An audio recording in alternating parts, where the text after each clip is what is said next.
ಪರಮೇಶ್ವರನಿಂದ ವರ ಪಡೆದ ಸೈಂಧವ ಏಕಾಂಗಿಯಾಗಿ ಪಾಂಡವರನ್ನ ತಡೆದು ನಿಲ್ಲಿಸ್ತಾನೆ. ಇತ್ತ ಅಭಿಮನ್ಯು ಒಂಟಿಯಾದ್ರೂ ಇಡೀ ಕೌರವ ಸೇನೆಯನ್ನೇ ಧ್ವಂಸ ಮಾಡಿ ಚಕ್ರವ್ಯೂಹದೊಳಗೆ ಪ್ರವೇಶಿಸ್ತಾನೆ.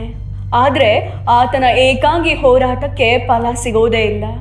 ಯಾಕಂದ್ರೆ ಚಂದ್ರದೇವ ಮಾಡಿದ ಆ ಒಂದು ಶಪಥ ಅಭಿಮನ್ಯುವಿನ ಸಾವಿಗೆ ಕಾರಣವಾಗಿ ಬಿಡುತ್ತೆ. ಅಭಿಮನ್ಯು ಚಕ್ರವ್ಯೂಹಕ್ಕೆ ನುಗ್ಗಿದ ಬಳಿಕ ಅವನ ಸಾವಿನ ಕ್ಷಣಗಳು ಅಕ್ಷರಶಃ ಸಮೀಪಿಸಿಬಿಟ್ಟಿದ್ದವು. ಯಾಕಂದ್ರೆ ಅಭಿಮನ್ಯುವಿನ ಸಾವು ಪೂರ್ವ ನಿಯೋಜಿತವಾಗಿತ್ತು. ಅದರ ಹಿಂದೆ ಇನ್ನೊಂದು ಇಂಟ್ರೆಸ್ಟಿಂಗ್ ಸ್ಟೋರಿ ಇದೆ. ಸುಭದ್ರೆ ಹಾಗೂ ಅರ್ಜುನನ ಕುಮಾರನಾದ ಅಭಿಮನ್ಯು ಪೂರ್ವಜನ್ಮದಲ್ಲಿ ಸಾಕ್ಷಾತ್ ಚಂದ್ರನ ಮಗನಾಗಿದ್ದ. ಶ್ರೀಕೃಷ್ಣನ ಕಾರಣದಿಂದಾಗಿ ಅಭಿಮನ್ಯು ಭೂಮಿಯ ಮೇಲೆ ಜನಿಸಬೇಕಾಗತ್ತೆ.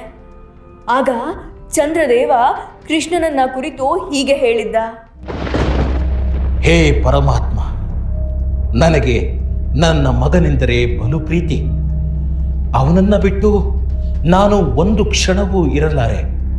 ಆದರೆ ನಿನ್ನ ಅಣತಿಯಂತೆ ನನ್ನ ಮಗನನ್ನ ಭೂಲೋಕಕ್ಕೆ ಕಳಿಸ್ತಾ ಇದ್ದೇನೆ. ಆದರೆ ನನ್ನದೊಂದು ಷರತ್ತು. ನಾನು ನನ್ನ ಮಗನನ್ನ ಬಿಟ್ಟು ಕೇವಲ 16 ವರ್ಷ ಮಾತ್ರವೇ ಇರಬಲ್ಲೆ ದೇವ. ನನ್ನ ಮಗನಿಗೆ 16 ವರ್ಷ ತುಂಬಿದ ಕೂಡಲೇ ಭೂಲೋಕದಲ್ಲಿ ಕ್ಷಣಕಾಲವೂ ಉಳಿಸಬೇಡ. ನನ್ನ ಬಳಿಗೆ ನನ್ನ ಮಗನನ್ನ ಕಳಿಸಿಕೊಡು. ಚಂದ್ರದೇವ ಮಾಡಿದ ಈ ಶಪಥ ಅಭಿಮನ್ಯುವಿನ ಸಾವಿಗೂ ಕಾರಣವಾಗುತ್ತೆ.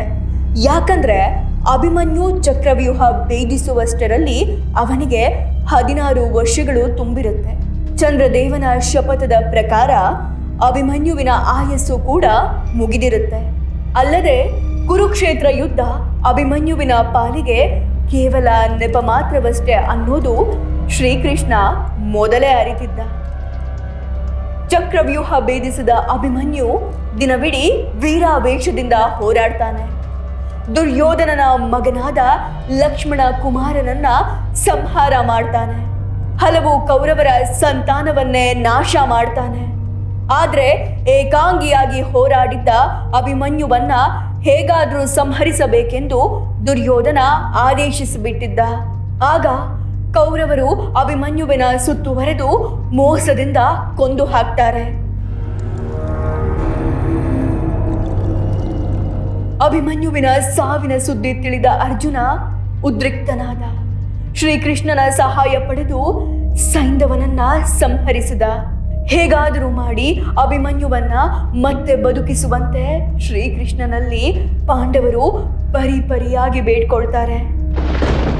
ಕೃಷ್ಣ, ಶ್ರೀಕೃಷ್ಣ, ಪರಮಾತ್ಮ, ದಯವಿಟ್ಟು ಅಭಿಮನ್ಯುವಿಗೆ ಜೀವದಾನ ಮಾಡು.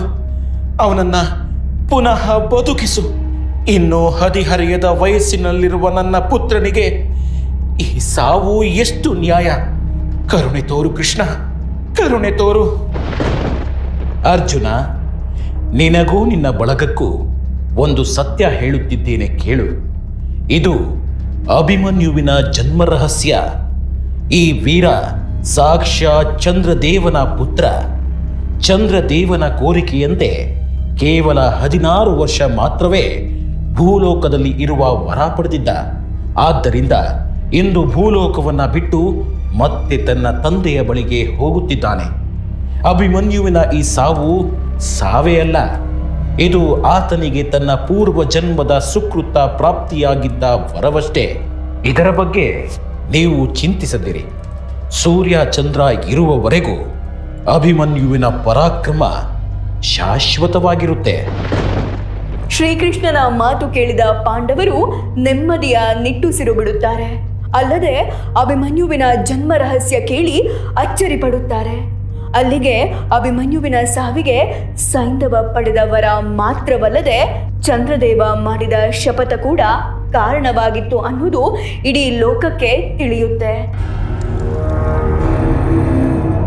ಅಭಿಮನ್ಯುವಿನ ಸಾವು ಕೇವಲ ಸಾವಲ್ಲ, ಅದು ಪೂರ್ವ ನಿರ್ಧರಿತ. ಎಂತಹ ವೀರನ ಸಾವಾದ್ರೂ ಅದರ ಹಿಂದೆ ಒಂದು ಬಲವಾದ ಕಾರಣ ಇದ್ದೇ ಇರುತ್ತೆ. ಸಾವು ಸಮೀಪಿಸಿದಾಗ ಎದುರಾಗುವ ಎಲ್ಲ ಕ್ಷಣಗಳು ಕೇವಲ ನೆಪ ಮಾತ್ರ ಅನ್ನೋದನ್ನ ಶ್ರೀಕೃಷ್ಣ ಪರಮಾತ್ಮ ಇಡೀ ಲೋಕಕ್ಕೆ ತಿಳಿಸುತ್ತಾನೆ.